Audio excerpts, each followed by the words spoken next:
Mamy tylną klapkę, baterię, kartę SIM i kartę pamięci, jeśli jest. Tutaj są dwie śrubki, odkręcamy je. Jedna i druga. Następnie demontujemy tutaj zaślepkę całą. Ja to robię w ten sposób, że podwadzam jakimś szpiczastym narzędziem. Oczywiście, jeśli chcecie to zrobić, żeby było idealnie, bo ten telefon troszkę jest poniewierany, także robię to na szybko, to róbcie to bardzo ostrożnie, żeby tutaj nie porobić śladów, że ktoś się włamywał w tą obudowę. Ja to robię w ten sposób, podwadzam i od samej góry tutaj podwadzam.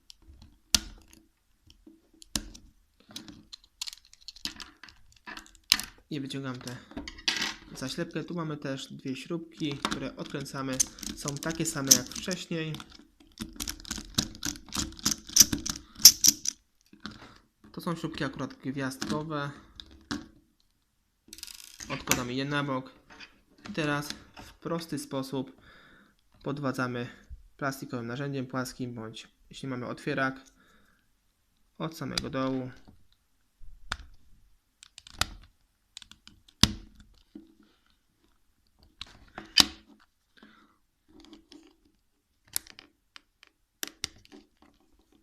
Trzymam chyba za grubego. O, udało się. I podwadzamy po całej długości, przesuwamy z jednej strony, następnie z drugiej strony po całej długości. Tylna obudowa, czyli nasz korpusik odchodzi.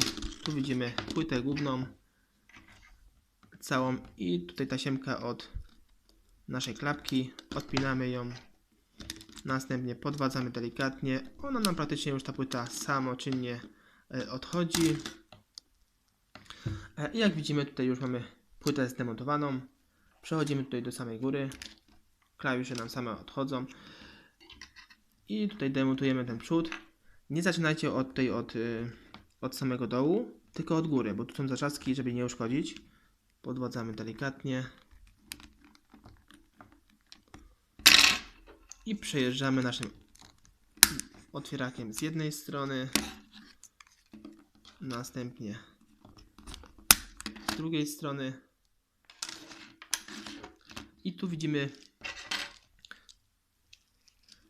4 też śrubki, też gwiazdkowe. Odkręcamy je wszystkie.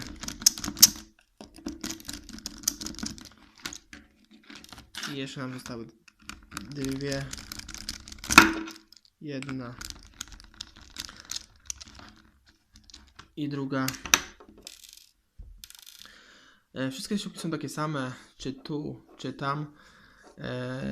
Także jeśli je pomylicie, to nic się nie stanie. I teraz przechodzimy dalej. Otwieramy naszym otwieraczkiem, podwadzamy z jednej tutaj i z drugiej strony, przejeżdżamy i otwieramy klapkę. Tu jest cała ta przednia obudowa z głośniczkiem, nasz wyświetlacz. Odpinamy go. Tu jest przypięty w tym miejscu. Odpinamy go. I innych telefonów klasycznych. Więcej informacji odnośnie tego telefonu znajdziecie pod tym filmem. Cześć.